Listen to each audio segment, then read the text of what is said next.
안녕하십니까. 사주원국에 화가 많다. 그럼 어떤 영향과 어떤 특징들이 나타나는지에 대해서 한번 살펴보도록 하겠습니다. 먼저 화가 가지고 있는 역할. 화는 각각 오행에 어떤 역할을 미치는지. 먼저 목을 성장시킨다.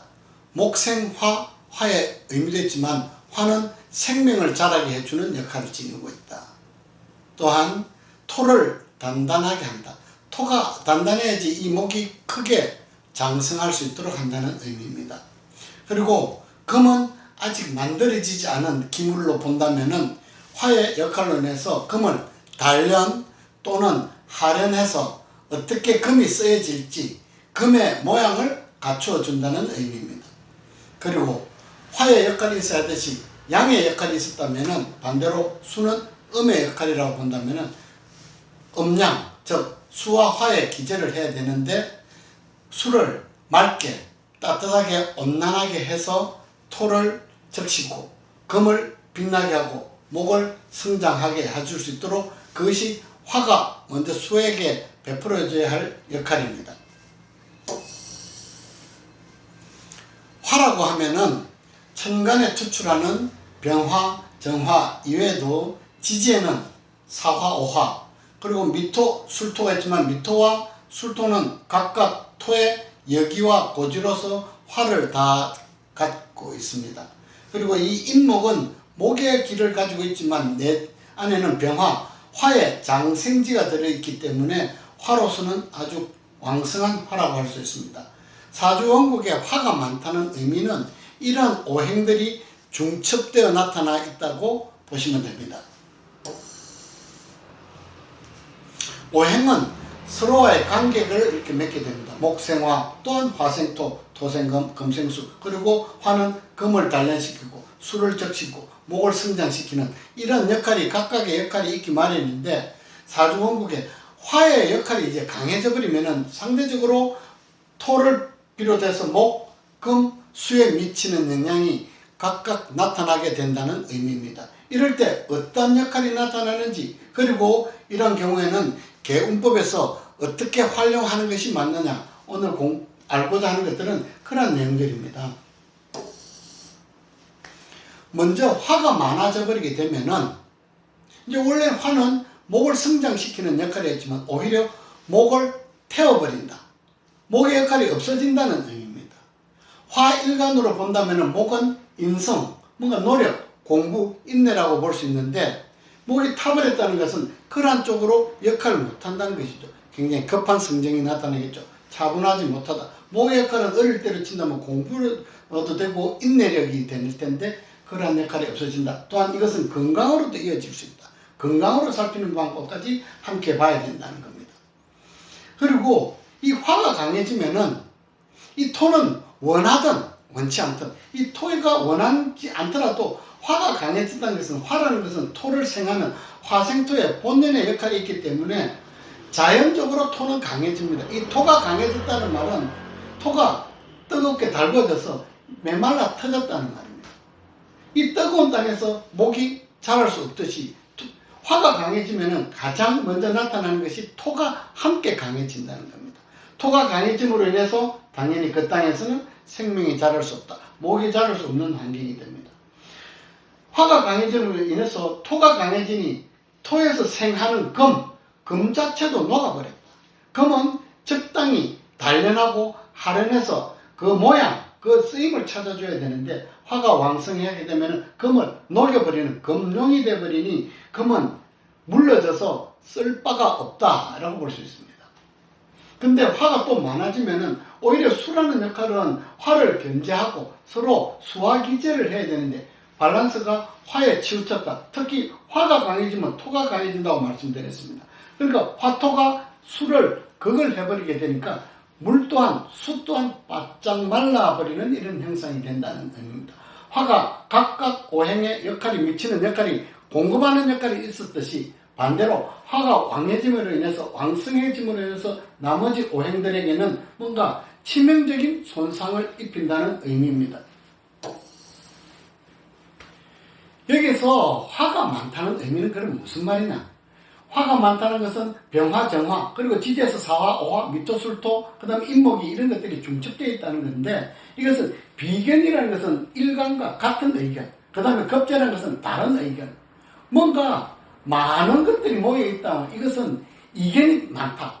각자의 비견과 겁재는 성향을, 다른 성향을 가지고 있기 때문에 뺏으려고 하는 성향, 뭔가 하나의 일치와 의견이 일치가 되지 않듯이 이견이 많다는 것은 결국적으로 다툼, 욕심, 소유, 쟁탈 이런 것들이 나타나게 됩니다. 그것이 재성으로 보면 재물과 가정이 될 테고, 또한 재성이 나타나지 않고 명예를, 관성이 나타나 있다면 관성을 두고 또한 쟁탈을 벌이는 것이 비견과 겁재의 역할입니다. 그러니까 이견이 많기 때문에 의견이 일치가 안 된다.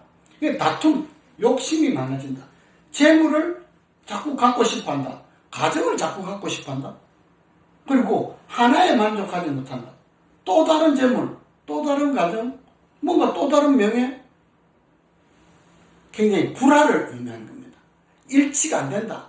안정될 날이 없다. 이 많다는 것은 반드시 어떤 영향을 나타내는데, 가장 크게는 복잡하게 설명하는 것보다도 이 두 가지만으로도 충분히 확대 해석하면은 살펴볼 것들이 많습니다. 이게 화가 많아지면 이제 개운법에서 어떻게 활용해야 되느냐. 결과적으로 이 화를 견제할 수 있는 것은 수입니다. 근데 이미 화가 강해졌기 때문에 수 또한 위축되어 있습니다. 혼자서는 상대할 수 없다는 말이죠. 그래서 반드시 금으로서 수를 보좌해야 된다. 금생수의 역할이 있어야지 둘이 힘을 합쳐서 화를 견제해야 된다. 재성과 반성입니다. 재성이 약한 살을 생한다 해서 재자약살이라고 하는데, 금이 수를 생해야만 화를 상대할 수 있다. 금이 나타나지 않다면은 수는 일시적으로 짧은 순간 누릴 수는 있다. 이 수에 대한 육친이죠. 수는 관성입니다. 직업입니다. 명예입니다. 누릴 때 짧은 시간밖에 못 누린다. 그런데 금이 나타나 있다면 금은 재성으로서 부를 의미합니다. 재물을 의미합니다. 그러니까 직업과 명예를 위해서 부귀영화를 누릴 수 있다. 금과 수의 역할은 재성과 간성이기 때문에 둘의 힘을 합해서 화를 견제하고 조절할 수 있다면 부귀를 누린다. 하지만 수밖에 없다라고 하면은 일시적으로 누리는 것밖에 없다. 명예를. 그리고 수가 나타나지 않고 금이 나타나 있다면 이제 쟁탈전이 심하게 나타나겠죠. 때에 따라서 금이라는 것은 재성에 해당하니 때에 따라서는 불을 조금 취할 때는 있겠으나 다시 쟁탈전이 일어나게 되면 금 또한 피상이 되어버린다. 그래서 금이 수를 생할 수 있어야만 그 다음에 화를 견제하면서 이 땅을 다시 자윤, 촉촉하게 적셔줄 수 있으니 그 땅에서 원래 토가 해야 할 목이 자랄 수 있다. 생명이 자랄 수 있다. 그랬을 때 다시 목화, 토, 금, 수의 운행이 순조롭게 돌아간다. 이것을 중화라고 볼 수 있는데, 이렇게 되기 위해서는 먼저 금과 수의 역할이 있어야지 반드시 그 다음에 토의, 목에 영향들을 미쳐서 화를 견제하게 되니 목화, 토, 금, 수는 다시 상생상극, 상호유정하게 된다고 볼 수 있겠습니다. 제가 그림으로 한번 개운법을 이렇게 표시해 봤습니다. 말씀드린 바와 같이 화가 강해지면은 이 토는 자신이 원하지 않아도 자동적으로 화토가 함께 왕성해져 버립니다. 토가 원한 것도 아니지만은 화는 토를 생하는 본연의 임무가 있기 때문에 반드시 화가 강해진 것은 화 하나만이 아니고 분명히 그 안에 토도 같이 강해져 있다는 의미입니다. 화토가 이렇게 강해졌기 때문에 이 뜨거운 땅에서 목은 자라지 못한다. 타버렸다라고 볼 수 있겠죠. 당연히 금 또한 토생금이라는 이치를 헤아리지 못하니 화로부터 그걸 받아서 금은 녹아내려버린다. 따라서 금이 수를 생하고 수는 금으로부터 생을 받아서 둘이 힘을 모아서 그 다음에 화를 견제하고, 그렇게 됨으로 인해서 다음에 수는 다시 땅을 촉촉하게 적셔주고, 그래야만 생명이 자랄 수 있다. 목을 수생목이 되니 이 땅에서 생명이 자랄 수 있는 다시 운행의 흐름이 바르게 갈 수 있다고 볼 수 있겠습니다. 그러니 금과 수의 역할이 나타났습니다. 금만 있다는 것은 하나만 누린다. 일시적으로. 수만 있다는 것은 하나만 누린다. 일시적으로 볼 수 있습니다. 이렇게 강해져 버리면은, 화가 강해지면은 토가 강해지기 때문에 당연히 가장 먼저 피상되는 것이 사실은 목이라고 볼 수 있습니다. 목은 생명이고 뭐 어떤 이루어져야 할 부분인데 목 또한 쓰지 못한다. 이 세 가지 기물을 쓸 수 없게 되버렸으니 당연히 둘의 금과 수의 역할로서 다시 중화를 이루어줘야 된다. 이렇게 보시면 됩니다. 사주 원국에 화가 많다라고 하면은 이 명조를 구성한다면은 뭐 수십만, 수백만까지가 될 수 있습니다. 그래서 일일이 다 하나하나 나열하지 못하고 특히 2월, 3월, 5월, 6월, 7월, 10월 했는데 목과 화와 토가 각각 강한 계절입니다. 이 월 자체만으로도 굉장히 목과 화와 토가 강한 이러한 상황에서 화가 많은 경우라면 더더욱 화가 많아지는 겁니다. 그 다음은 4월, 8월, 9월, 11월, 12월 제가 이런 해놨는데 토와 금수, 토금수가 강한 계절입니다. 이 경우는 위에 토와는 달라서 조토와 섭토로서 여기는 수를 가지고 있는 토기 때문에 이 경우는 금과 수가 강한 계절입니다. 금과 수가 강한 계절에 화가 중첩되어 있는 경우와 그 다음에 목화토, 화가 강해지는 계절에 화가 중첩되어 있는 경우 크게 한 이 두 가지로 나누어서 사주 명식을 몇 가지를 한번 사례로 해서 살펴보도록 하겠습니다. 이 경우라고 할지라도 결과적으로 어떤 사주 명조에서 부함, 재물, 귀함, 명예 더 많이 나타나는지는 여러분도 함께 같이 한번 살펴보시기를 바랍니다. 천간에 병화가 투출되어 있고 5월에 태어났습니다. 왕지에 태어나서 굉장히 왕성합니다. 제가 앞에 말씀드렸다시피 미토, 술토는 각각 병화의 여기와 고지로서 다 화를 가지고 있습니다. 그래서 거기에다가 인호술 화구를 이루었습니다. 그러니 지지는 다 화로 이루어졌다고도 볼 수 있습니다. 그런데 천간에 투출한 간목마저 화를 다 생조하고 있기 때문에 이 경우는 신강사주이긴 하지만 오히려 염상격이 되었다고 볼 수 있습니다.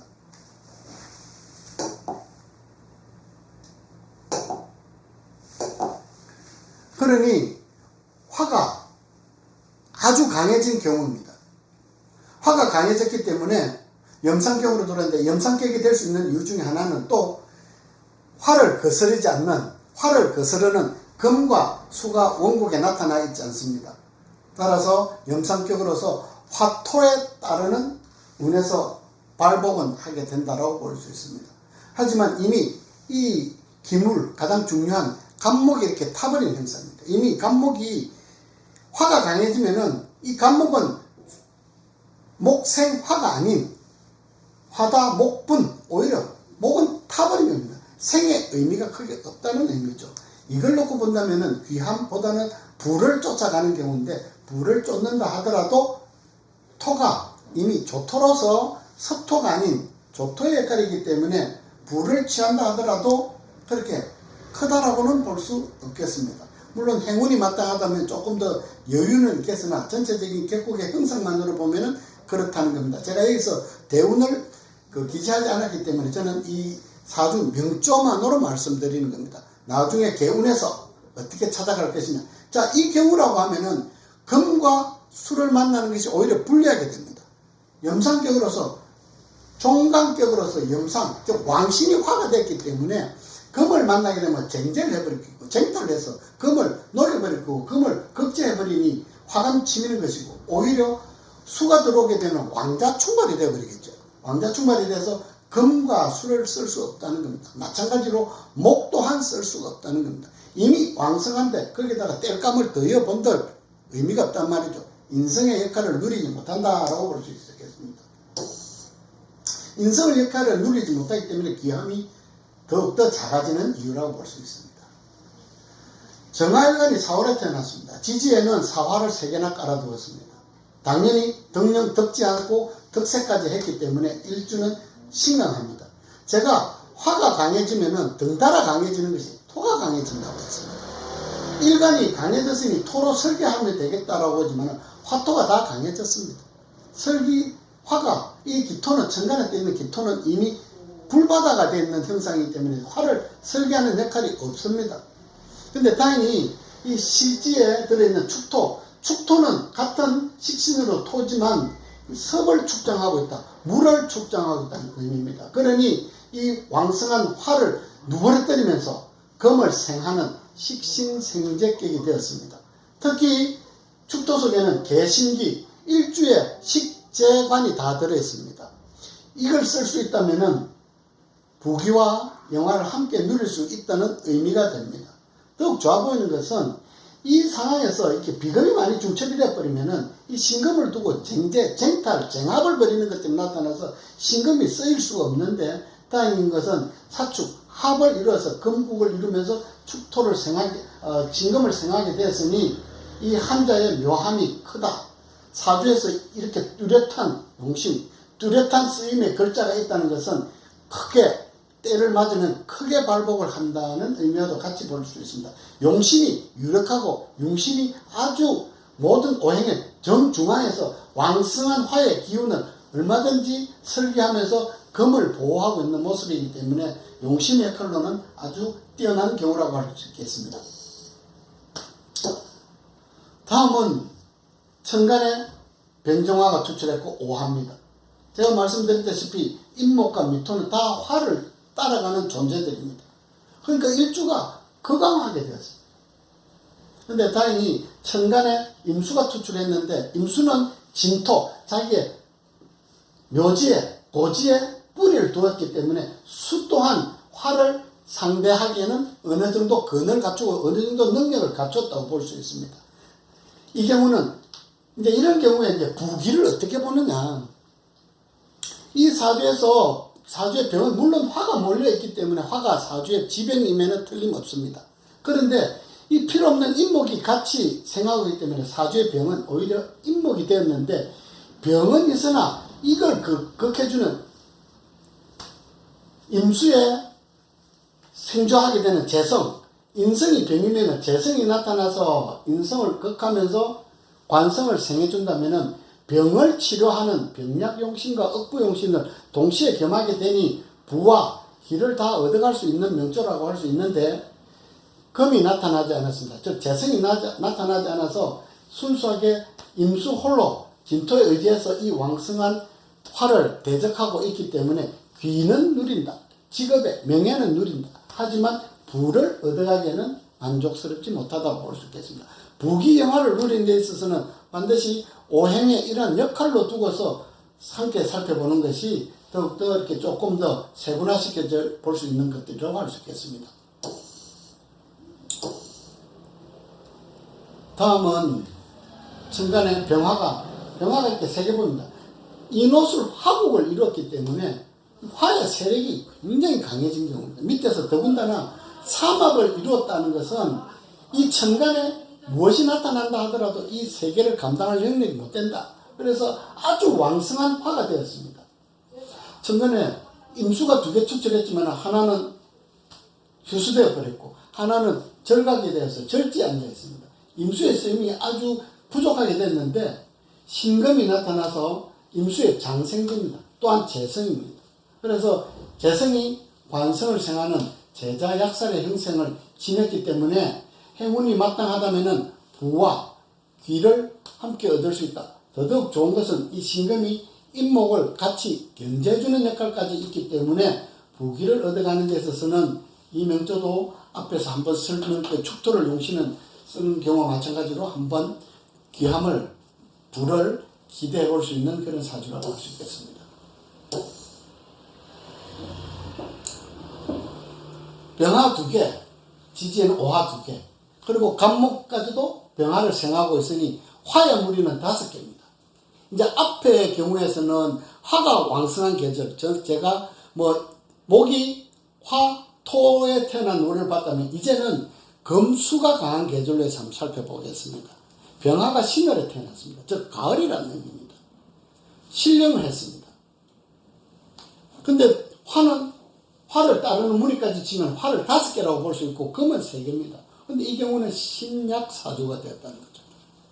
신령, 자기 계절을 못 타고났기 때문에 숫자만으로 따지는 것은 무의미하다. 이건 신약사주입니다.